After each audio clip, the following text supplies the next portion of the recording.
Hello students, welcome back to the class of physics by Anwar sir, where every learning is enjoyable.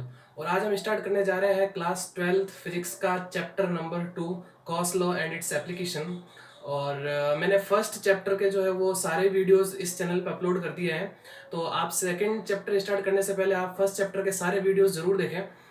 और Gauss law start करने से पहले हमें दो चीजें पढ़नी बहुत जरूरी है। एक तो है चार्ज डिस्ट्रीब्यूशन और सेकंड है इलेक्ट्रिक फ्लक्स।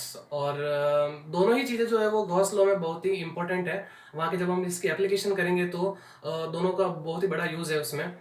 और एक और चीज ये है कि गॉस लॉ हम जो है वो नेक्स्ट लेक्चर में जो है यानी नेक्स्ट वीडियो में जो है वो अपन स्टार्ट करेंगे। लेकिन उससे पहले आज के लेक्चर में दो चीजें पढ़ेंगे, एक तो चार्ज डिस्ट्रीब्यूशन और इलेक्ट्रिक फ्लक्स। तो चलिए स्टार्ट करते हैं। चार्ज डिस्ट्रीब्यूशन यानी कौन सा? कंटिन्यूअस चार्ज डिस्ट्रीब्यूशन, या बोल सकते हैं हम यूनिफॉर्मली चार्ज डिस्ट्रीब्यूशन। ठीक है ना। अब चार्ज डिस्ट्रीब्यूशन है क्या? सिंपल सा है। यानी आपके पास चार्ज है तो आपने किसी जगह जो है वो चार्ज को कैसे डिस्ट्रीब्यूट किया हुआ है ना, कैसे आपने उसको रखा है, वही है चार्ज डिस्ट्रीब्यूशन। तो चार्ज डिस्ट्रीब्यूशन जो है वो थ्री टाइप्स का होता है। कितने टाइप्स का? थ्री टाइप्स का होता है। First, linear charge distribution. Linear charge distribution. Second, surface charge distribution. Surface charge distribution. और थर्ड, वॉल्यूम चार्ज डिस्ट्रीब्यूशन।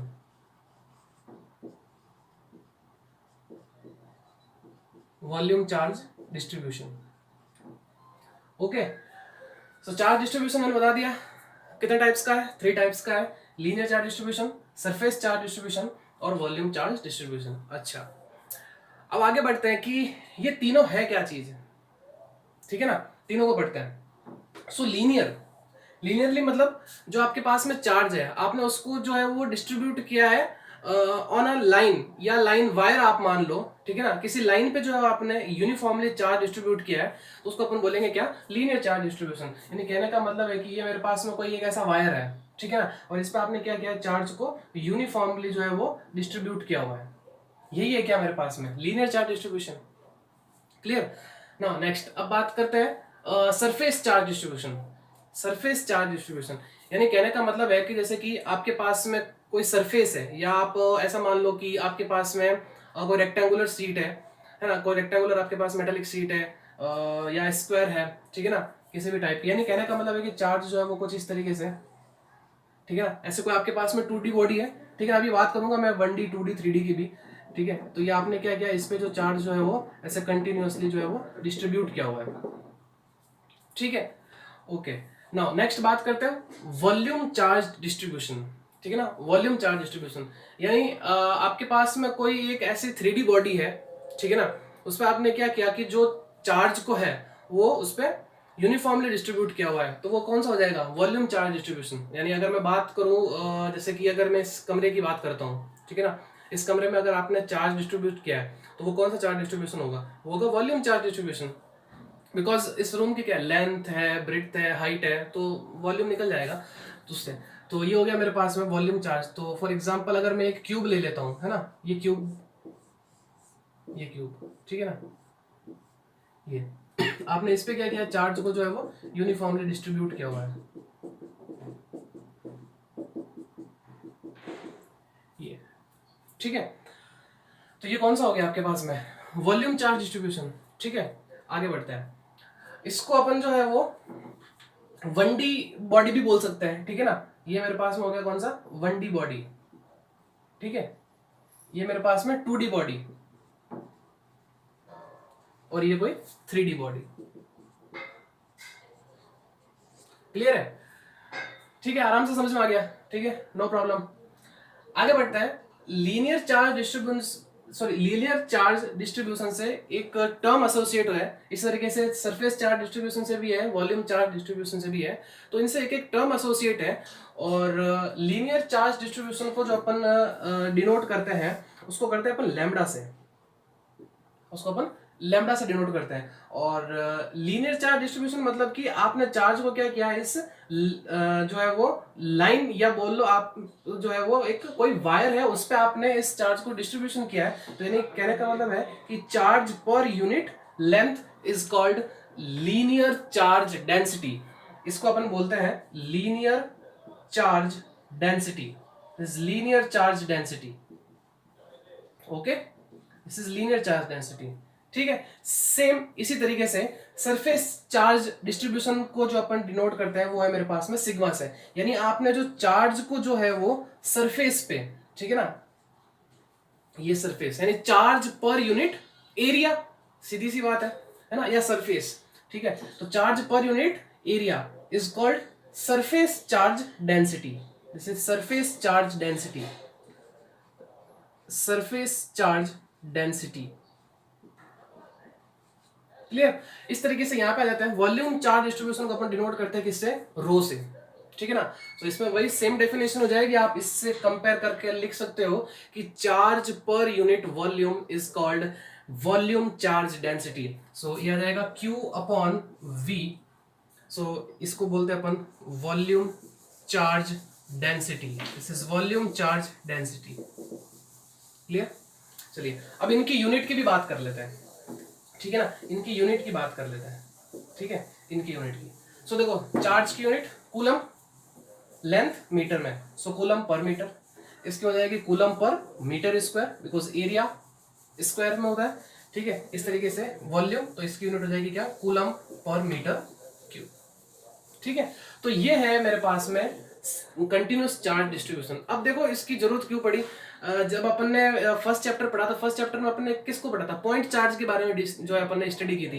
यानी कहने का मतलब है कि अगर मेरे पास में ये पॉइंट चार्ज है और इससे मुझे जो है वो आर डिस्टेंस पे इलेक्ट्रिक फील्ड फाइंड करना है, ठीक है ना, इस पॉइंट पे, और ये आर डिस्टेंस, तो आपने क्या निकाला था, E is equal to K Q upon R square. और इलेक्ट्रिक फील्ड की डायरेक्शन भी जो अपन ने निकाली थी, अगर मान लो ये मेरे पास में निगेटिव चार्ज है तो इलेक्ट्रिक फील्ड की डायरेक्शन क्या होगी, टुवर्ड्स द चार्ज। और अगर ये पॉजिटिव चार्ज है तो इस पॉइंट पे इलेक्ट्रिक फील्ड की डायरेक्शन क्या होगी, अवे फ्रॉम द चार्ज। ये हमने पढ़ा था। यहाँ पे अब क्या हो रहा है कि आपने चार्ज को क्या किया है, डिस्ट्रीब्यूट किया। यानी मान लो अगर आपको ये रॉड दे दी जाए ऐसे, ठीक है ना, ये आपको रॉड दे दी और इस पे चार्ज क्या किया, जो है वो यूनिफॉर्मली डिस्ट्रीब्यूट कर दिया। और मान लो अगर आपको पूछ लिया जाए कि बताओ इस पॉइंट पे जो है वो इलेक्ट्रिक फील्ड कितना है, तो आप ये थोड़ी लिखोगे कि मान लो कि ये यहाँ से जो है वो आर डिस्टेंस जो है वो दूर है, ठीक है ना, आर डिस्टेंस दूर है और यहाँ कोई पॉइंट है, और आपको जो है वो इस रॉड से इलेक्ट्रिक फील्ड बताना कितना होगा, तो आप ये थोड़ी लिखोगे कि के क्यू अपॉन आर स्क्वायर। आ रही ना बात समझ में? क्योंकि ये एक पॉइंट चार्ज नहीं है, यहाँ पे चार्ज को क्या किया है, डिस्ट्रीब्यूट किया हुआ, ठीक है ना। और 12th बोर्ड में एक जो है वो क्वेश्चन इस तरीके से आता है, आप क्वेश्चन मान लो उसको एज ए डेरिवेशन भी आप उसको जो है वो नोट कर लेना। अब इसके बाद में वो डेरिवेशन ही करवाऊंगा मैं, तो वो जो है वो क्वेश्चन या वो आप उसको डेरिवेशन मानो, वो बोर्ड एग्जाम में बहुत ज्यादा पूछी जाती है, ठीक है ना। सो इस तरीके से मैं बता रहा था कि पॉइंट चार्ज के कारण तो अपन ने निकाले था इलेक्ट्रिक फील्ड क्या होगा, और जब अपन चार्ज को जो है वो डिस्ट्रीब्यूट कर देते हैं, और उसको अपन कितने तरीके से कर सकते हैं, 3 तरीके से कर सकते हैं। या तो वो लीनियर चार्ज डिस्ट्रीब्यूशन हो सकता है, या वो सरफेस चार्ज हो सकता है, या वो वॉल्यूम चार्ज हो सकता है। और तीनों के बारे में जो मैंने एक्सप्लेन कर दिया, ठीक है। सो इसको मैं हटा देता हूं।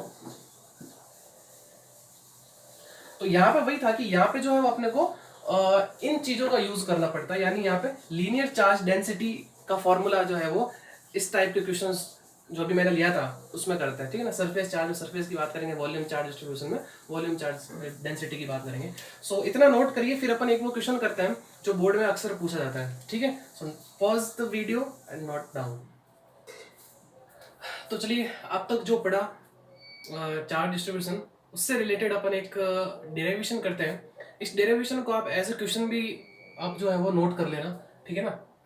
तो देखिए क्वेश्चन क्या है, ठीक है ना। So charge Q is placed uniformly over a loop of radius R, capital R। मतलब आपको एक जो है वो लूप दे रखा है, ठीक है ना, R रेडियस का, कैपिटल R, और उस पर चार्ज Q को क्या किया गया है, यूनिफॉर्मली उसके ऊपर जो है वो डिस्ट्रीब्यूट किया गया है। Okay, find the electric field intensity at a point at distance x, ठीक है ना। आपको x डिस्टेंस पे जो है वो इलेक्ट्रिक फील्ड इंटेंसिटी फाइंड करनी है फ्रॉम कहां से? The centre on the axis of loop. ठीक है ना। तो देखिए स्टार्ट करते हैं इस क्वेश्चन को। कैसे है, पहले सबसे पहले ऐसे क्वेश्चन को आपको डायग्राम बनाना बहुत जरूरी है। ठीक है ना। सब कुछ चीजें जो निकलेगी वो सारी कहां से? डायग्राम से ही निकलेगी। ठीक है। सो देखिए आपका जो है वो लूप दे रखा है, तो मैं लूप बना लेता हूँ। ठीक है ना। ये लूप दे रखा है कुछ इस तरीके से।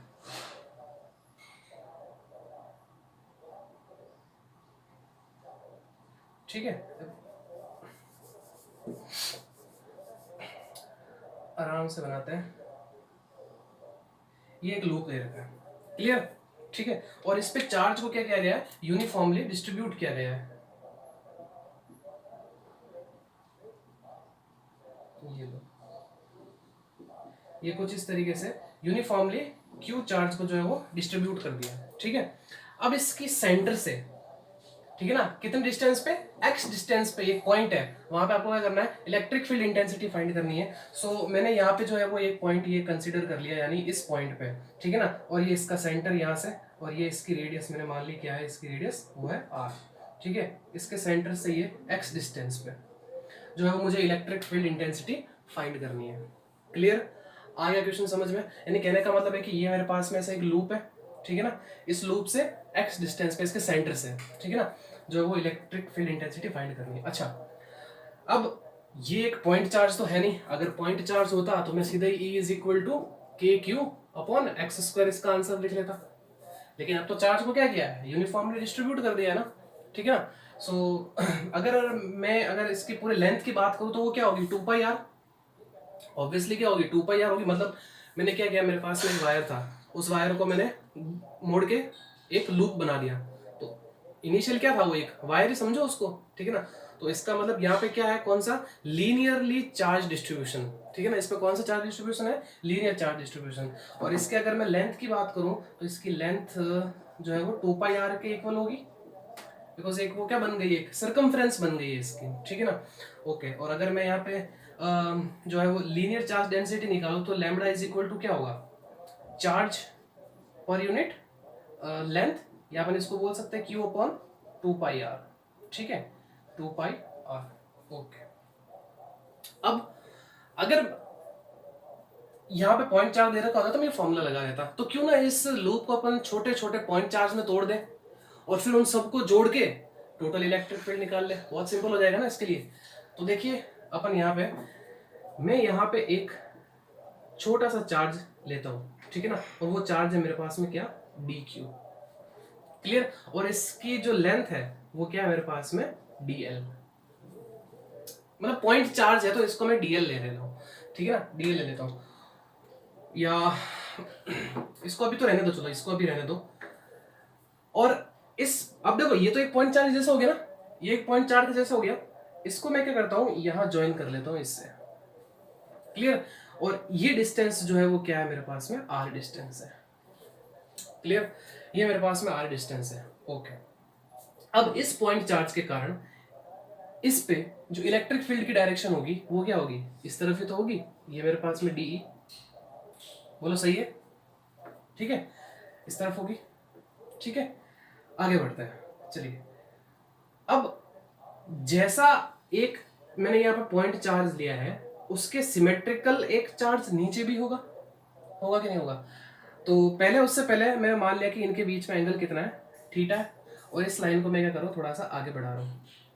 ठीक है ना, कुछ इस तरीके से। तो इसका मतलब ये भी क्या होगा? थीटा होगा। ठीक है।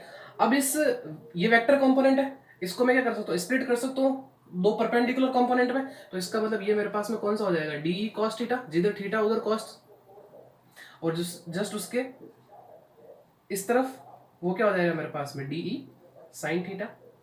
बोलो सही है? सही है। इस तरीके से मान लो एक मेरे पास में छोटा सा चार्ज यहाँ पे भी तो होगा, वो मेरे पास में कौन सा? D Q charge. क्लियर?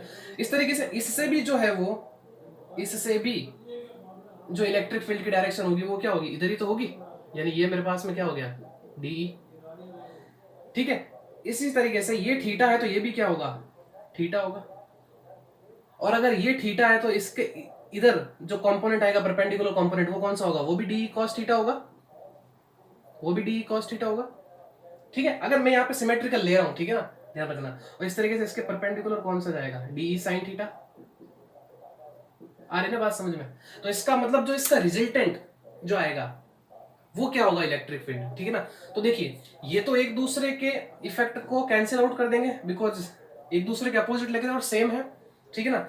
अब देखो रेस्पॉन्सिबल कंपोनेंट कौन सा होगा इलेक्ट्रिक फील्ड का, रेस्पॉन्सिबल जो इलेक्ट्रिक फील्ड का कंपोनेंट कौन सा होगा वो यही तो होगा, डी कॉस थीटा, ठीक है ना। मैंने दोनों नहीं लिए, दोनों नहीं है, एक ही चार्ज लिया है यहीं पे, ठीक है ना। ऐसा मत करना कि D cos theta plus D cos theta two D cos theta.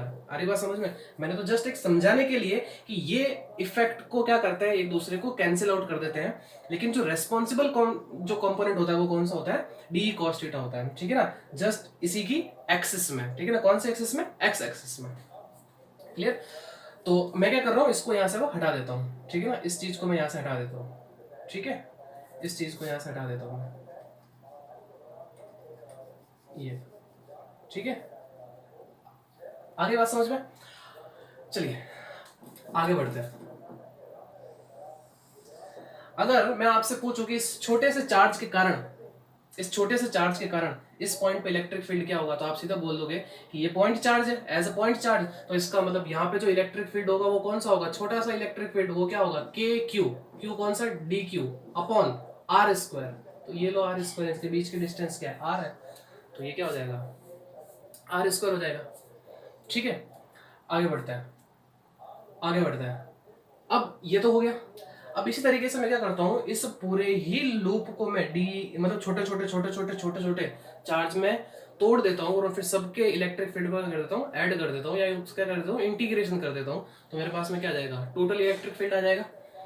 Okay चलिए, तो इसका मतलब ये तो मेरे पास में आ गया एक small element, small charge element के कारण जो है वो इलेक्ट्रिक फील्ड, ठीक है। और अगर मैं टोटल इलेक्ट्रिक फील्ड की बात करूं, सो यहाँ मैं लिख लेता हूँ, ऐसा इस पे लिख लेता हूँ, यहाँ पे electric field, electric field on each small charge element, या electric field due to, electric field due to small charge element, ठीक है।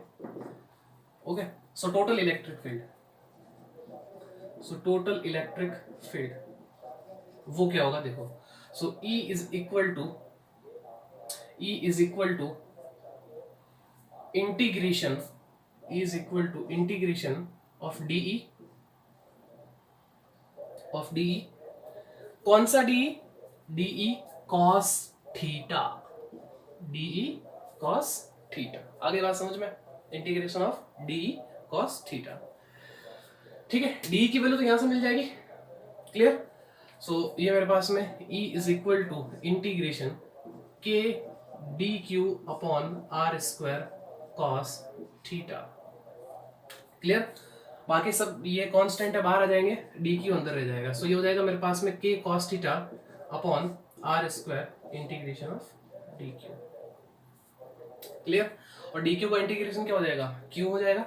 और कॉस थीटा की बात करते हैं, कॉस थीटा की बात, तो देखो इस ट्राइंगल में आइए, इस ट्राइंगल के अंदर, इस ट्राइंगल में ये थीटा, ये एक्स और ये आर, तो थीटा के सामने वाली साइड क्या होती है, परपेंडिकुलर, और ये 90 डिग्री के सामने वाला हाइपोटेनस, पीछे बची बेस, तो इसका मतलब कॉस थीटा निकालना है। तो कॉस थीटा क्या होता है, बेस अपॉन हाइपोटेनस। तो बेस क्या है मेरे पास में, आर, सॉरी बेस है मेरे पास में एक्स और हाइपोटेनस है मेरे पास में आर, तो ये वैल्यू यहाँ रख लेंगे। तो E इज इक्वल टू ये हो जाएगा मेरे पास में के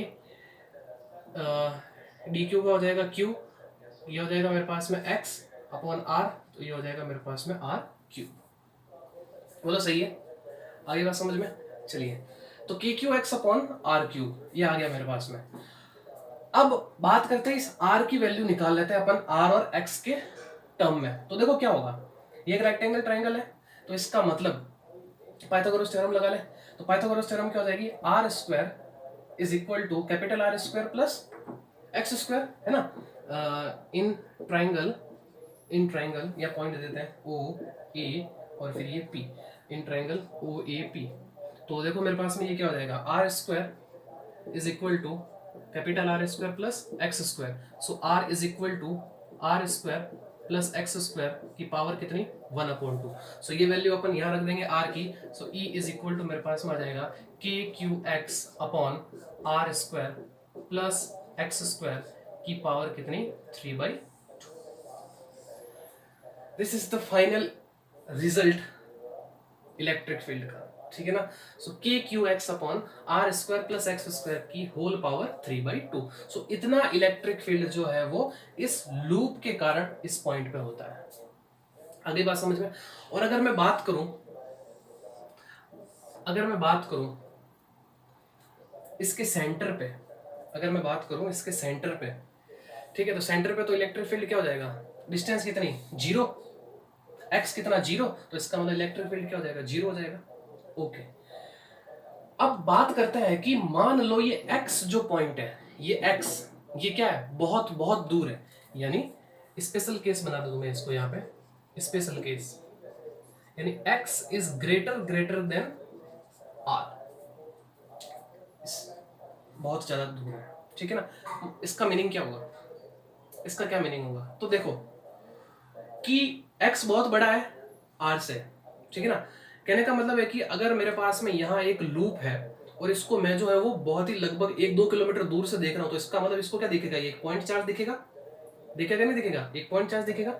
अगर वो पॉइंट चार्ज दिखेगा तो इसका मतलब ये वैल्यू तो इसके रिस्पेक्ट में, x के रिस्पेक्ट में तो कुछ है ही नहीं, मतलब आर स्क्वायर लगभग क्या हो जाएगा, आर स्क्वायर क्या हो जाएगा, लगभग 0 के इक्वल हो जाएगा, होगा ना, बिल्कुल, क्योंकि r की वैल्यू बहुत छोटी हो जाएगी x के रिस्पेक्ट में। सो ये वैल्यू क्या हो जाएगी 0, यहाँ 0, तो ये देखो मेरे पास में क्या बच गया, ओनली फॉर एक्स स्क्वायर की पावर 3/2, 2 से ये 2 कैंसिल आउट, 2 से 2 ये कैंसिल आउट, तो इसका मतलब देखो ये मेरे पास में क्या बच गया, E is equal to K Q X upon X cube. So ये x से x कट जाएगा, E is equal to K Q upon X square. आप बोलोगे सर ये तो वही फॉर्मूला है जो एक पॉइंट चार्ज के कारण होता है, तो बिल्कुल सही है। अगर आप इस लूप को बहुत दूर से देखोगे तो क्या आपको ये एक पॉइंट चार्ज दिखेगा कि नहीं दिखेगा, अरे दिखेगा कि नहीं दिखेगा, दिखेगा ना, ऑब्वियसली दिखेगा। तो इसलिए ये मेरे पास में फॉर्मूला आपने पहले पढ़ा था कि किसी पॉइंट चार्ज के कारण r डिस्टेंस पे जो इलेक्ट्रिक फील्ड क्या होता है, के क्यू अपॉन एक्स स्क्वायर। आगे बात समझ में, सो नोट करेंगे इसको और फिर अपन आगे बढ़ते हैं इलेक्ट्रिक फ्लक्स पे, नोट डाउन। तो स्टूडेंट्स अब स्टार्ट करते हैं इलेक्ट्रिक फ्लक्स को, ठीक है, जो आज का अपना लास्ट टॉपिक होने वाला है, ठीक है। इस पे बेस्ड अपन 1-2 न्यूमेरिकल भी करेंगे इसको पढ़ने के बाद में। तो चलिए स्टार्ट करते हैं इलेक्ट्रिक फ्लक्स को। और इलेक्ट्रिक फ्लक्स स्टार्ट करने से पहले मैं आपको समझाऊंगा एरिया क्या होता है। एरिया एक वेक्टर क्वांटिटी है या स्केलर क्वांटिटी है, एरिया वेक्टर क्वांटिटी है। तो चलिए बात करते हैं एरिया वेक्टर क्वांटिटी कैसे है। तो इलेक्ट्रिक फ्लक्स का सिंबल फाई, ठीक है ना, और ये क्यों, क्योंकि बिकॉज ये क्या कौन सा है, इलेक्ट्रिक फ्लक्स है। अगला जब अपन आगे चैप्टर्स पढ़ेंगे मैग्नेटिज्म, वहां पे आएगा मैग्नेटिक फ्लक्स, तो वहां उसको अपन डिनोट करेंगे 5b से, तो बात की बात है। पहले अपन बात करते हैं इलेक्ट्रिक फ्लक्स की। सो इलेक्ट्रिक फ्लक्स से पहले अपन बात करेंगे एरिया वेक्टर की, कि एरिया क्या है, एक वेक्टर क्वांटिटी है, area is a vector quantity. चलिए सर अब समझा भी दो एरिया कैसे वेक्टर क्वांटिटी है। तो देखो मान लो ये मेरे पास में एक रेक्टेंगल है, ए बी सी और डी, ठीक है, और ये इसकी लेंथ और ये इसकी ब्रेड्थ, ठीक है। और अगर मैं आपसे पूछूं कि बताइए इसका एरिया क्या होगा, तो आपका जवाब होगा area is equal to length into breadth. बिल्कुल सही है, बिल्कुल सही है। और अगर मैं 12th वाले किसी बच्चे से पूछूं जिसने वेक्टर पढ़ रखा है, या आपने 11th में भी पढ़ रखा है, ऐसी बात नहीं है क्या आपने नहीं पढ़ा है, 11th में भी आपने पढ़ा है क्रॉस प्रोडक्ट, डॉट प्रोडक्ट। अच्छा मुझे ये बताओ, किसी भी दो वेक्टर क्वांटिटी का अगर मैं क्रॉस प्रोडक्ट निकालूं तो क्वांटिटी स्केलर आएगी या वेक्टर आएगी, बताओ, वेक्टर आएगी ना, है ना। तो किसी भी दो वेक्टर क्वांटिटी का अगर अपन क्रॉस प्रोडक्ट निकालते क्या आता है, वेक्टर क्वांटिटी आती है। तो इसी तरीके से अगर मैं किसी से पूछूं कि एरिया क्या होता है, तो वो बोलेगा कि sir A B cross B C, सही है। और A B cross B C अपन कैसे निकालते हैं, ए बी दोनों का मैग्नीट्यूड मल्टीप्लाई साइन थीटा, और साइन थीटा कौन सा 90। अरे देख लो एंगल कितना है सब, ए बी और बी सी के बीच में एंगल कितना है 90 है ना, तो साइन 90 क्या हो जाएगा 1, ए बी क्या है मेरे पास में L, बी सी क्या है मेरे पास में, यानी लेंथ इंटू ब्रेड्थ। तो यहाँ से भी अपन एरिया निकाल सकते हैं। अब बात करते हैं, अगर ये एक वेक्टर क्वांटिटी है तो इसका मतलब इसकी डायरेक्शन भी जरूर होगी, होगी ऑब्वियसली जरूर होगी इसकी डायरेक्शन, ठीक है ना। तो ये मेरे पास में एरिया आ गया। अब बात करते हैं इसका जो है वो डायरेक्शन क्या होगा, है ना, कि इसका डायरेक्शन क्या होगा। तो आपको पता है डायरेक्शन निकालने के लिए अपन क्या करते थे, जैसे कि मेरे पास में ये ए है, ये मतलब ए बी है और ये बी सी है, तो अपने को डायरेक्शन निकालने के क्या करते थे, इस अपनी उंगलियों को घुमाते थे और ये अंगूठा क्या बताता था, ये थंब क्या बताता है, इसके डायरेक्शन बताता है। क्या बताता है, दोनों एक क्रॉस प्रोडक्ट की डायरेक्शन बताता है। यानी कि मान लो एरिया की जो डायरेक्शन है वो क्या है, जो इस ए बी और बी सी से जो प्लेन बन रहा है उसके जस्ट परपेंडिकुलर। यानी अगर मैं इसकी डायरेक्शन की बात करूं, एरिया की डायरेक्शन की बात करूं, डायरेक्शन तो perpendicular to the plane, surface,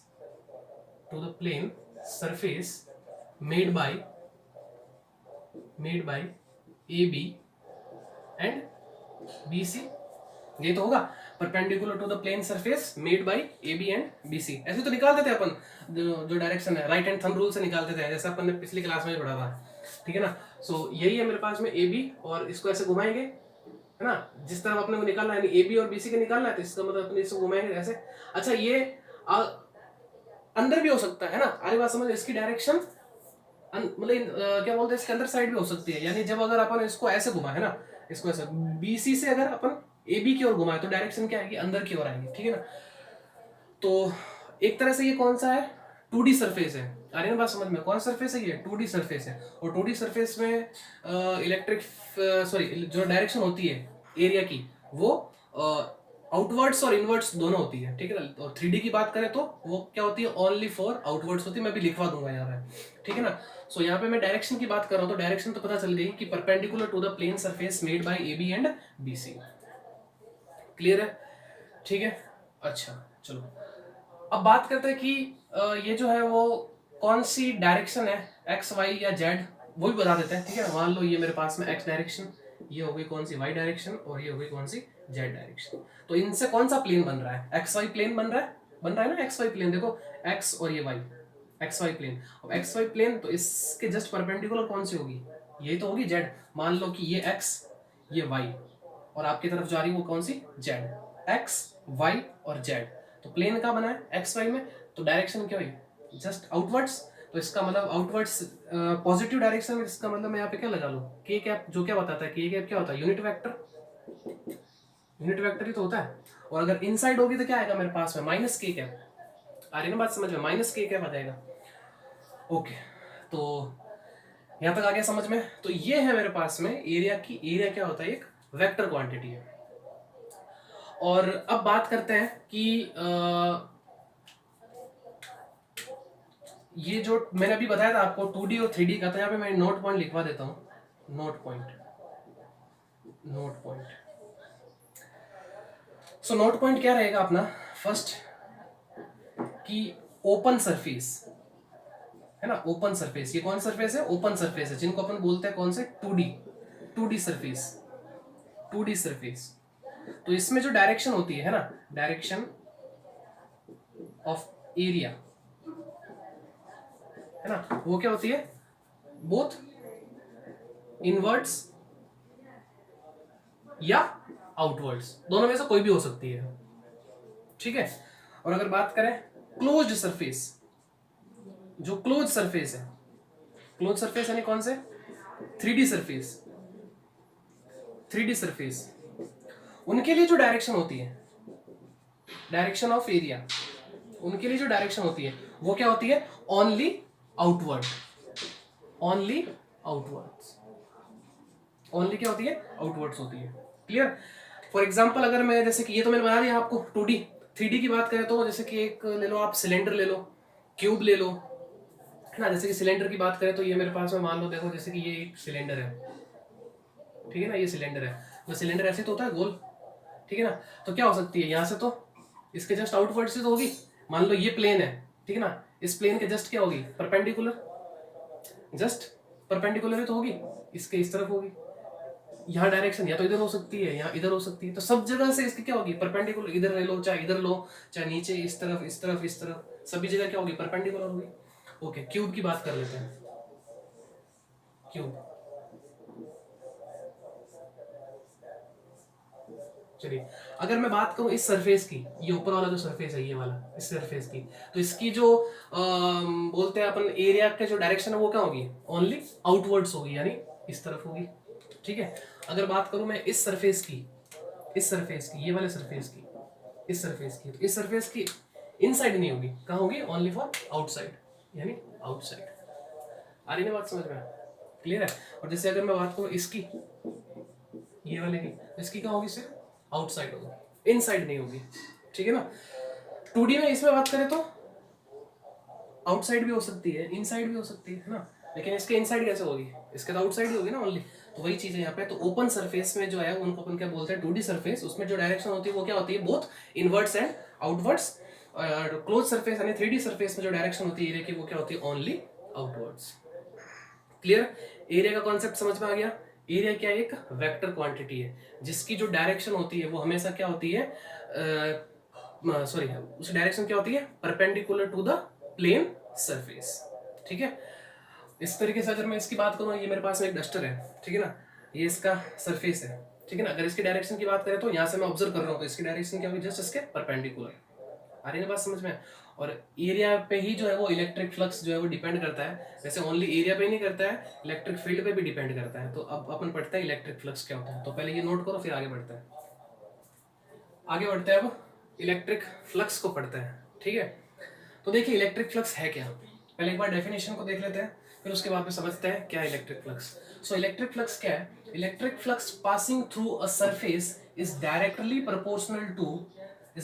proportional to the number of electric field line passing through perpendicular to that plane surface। यानी उस प्लेन सरफेस से परपेंडिकुलर निकलने वाली इलेक्ट्रिक फील्ड लाइंस को ही अपन क्या बोलते हैं, इलेक्ट्रिक फ्लक्स बोलते हैं। अरे बात समझे। मान लो ये मेरे पास में प्लेन है, ठीक है ना, इससे जो है वो परपेंडिकुलर, कौन सी लाइन, कौन सी इलेक्ट्रिक फील्ड लाइंस, परपेंडिकुलर वाली, ऐसे नहीं ऐसे जा रही है भाई, ये सरफेस, इसके जस्ट परपेंडिकुलर निकलने वाली इलेक्ट्रिक फील्ड लाइंस को अपन क्या बोलते हैं, इलेक्ट्रिक फ्लक्स बोलते हैं। एक और डेफिनेशन लिखी कि scalar product of electric field and area vector is called electric flux. इसको अभी नहीं समझेंगे, पहले इस डेफिनेशन को समझते क्या है। तो ध्यान से देखना कैसे, इधर बना लो, यह बना देता है ना। मान लो ये मेरे पास में एक सरफेस है, ठीक है, इलेक्ट्रिक फील्ड लाइंस ये जा रही है कुछ इस तरीके से।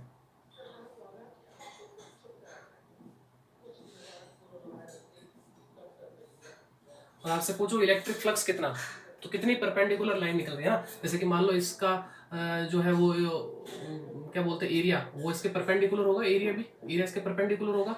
और ये लाइन क्या निकल रही है, जैसे इसके परपेंडिकुलर निकल रही है, इसका टोटल कितनी लाइन निकल रही है, 3 लाइन निकल रही है। और 3 लाइन निकल रही है, इसका मतलब टोटल फ्लक्स कितना हो गया, 3। क्लियर। अब मैं क्या करता हूँ, इलेक्ट्रिक फील्ड को बढ़ा देता हूँ। अब इलेक्ट्रिक फील्ड कैसे बढ़ा सकते हैं, मैंने आपको बताया था कि जब इलेक्ट्रिक फील्ड लाइंस जितनी पास होती है, इलेक्ट्रिक फील्ड लाइंस किसी चार्ज के जितने पास में होती है या किसी बॉडी के जितने पास होती है, तो इसका मतलब क्या हुआ, इलेक्ट्रिक फील्ड बढ़ेगा।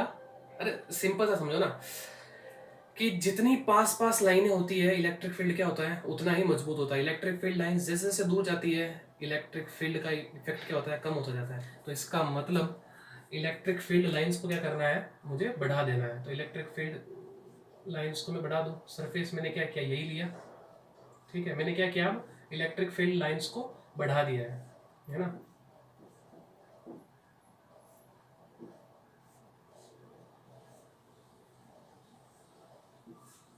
अब देखो कितनी लाइंस निकल रही है इससे, कितनी निकल रही है, 1 2 3 4 5, परपेंडिकुलर निकलने वाली लाइन कितनी, 5। ओके सर, अब एरिया बढ़ा दे तो क्या होगा, बढ़ा देते एरिया, एरिया भी बढ़ा देते हैं। ये लो, ये एरिया बढ़ा दिया मैंने, ये मान लो मैंने एरिया बढ़ा दिया। अब क्या हुआ,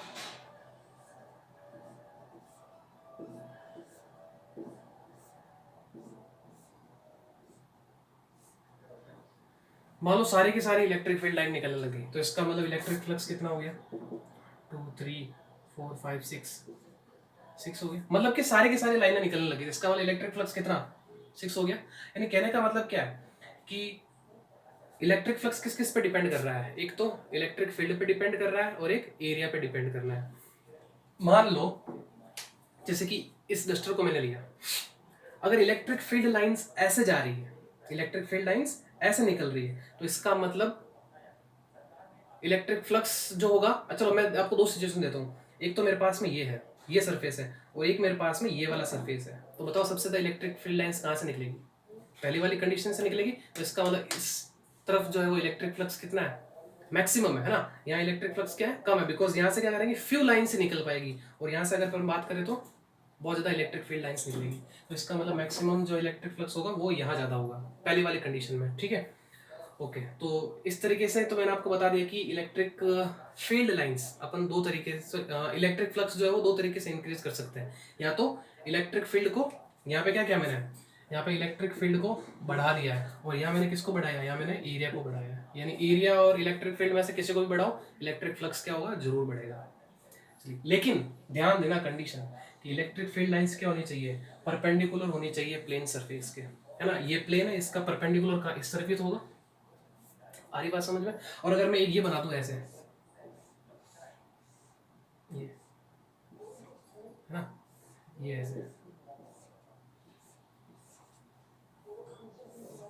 अब अगर इससे पूछो तो इलेक्ट्रिक फ्लक्स कितना, इससे पूछूं तो इलेक्ट्रिक फ्लक्स कितना, तो देखो ये सरफेस ऐसा है, ये वाला जो सरफेस था ना वो ऐसे था, ऐसे ऐसे है ना, ऐसे था, तो इससे इलेक्ट्रिक फील्ड ऐसे निकलती है इसके पर। अब मैंने सरफेस को ऐसे कर दिया तो इलेक्ट्रिक फील्ड लाइंस ऐसे निकल गई, और इसका जो सरफेस एरिया की जो डायरेक्शन है वो क्या है, डायरेक्शन ऐसे है, तो इसका मतलब ये इलेक्ट्रिक फील्ड जो है उसकी डायरेक्शन क्या इधर, और एरिया की जो डायरेक्शन क्या है वो इस तरफ, तो इसका मतलब दोनों एक ही डायरेक्शन नहीं हुए ना, ये तो है electric field line passing through perpendicular to that plane surface. अगर उस सरफेस के परपेंडिकुलर अगर लाइन निकल रही है इलेक्ट्रिक फील्ड लाइंस, तो इसका मतलब वहां इलेक्ट्रिक फ्लक्स होगा कुछ ना कुछ। यहाँ क्या होगा, इलेक्ट्रिक फ्लक्स जीरो होगा। चलिए अब बात करते हैं अपन कि ये इलेक्ट्रिक फ्लक्स स्केलर प्रोडक्ट कैसे है, ठीक है, स्केलर प्रोडक्ट कैसे है। तो मैं क्या करता हूं, मैंने मान लो कि एक सरफेस लिया, ठीक है, ये एक सरफेस लिया, ये एक सरफेस, ठीक है, और इसका जो परपेंडिकुलर है एरिया का वो जस्ट इसके ऐसे, ये एरिया है, ठीक है, और मैंने ये माना कि जो इलेक्ट्रिक फील्ड लाइन है वो इसके परपेंडिकुलर नहीं निकल रही है, कोई कुछ एंगल से निकल रही है ना, वो मैंने एंगल ये ऐसे,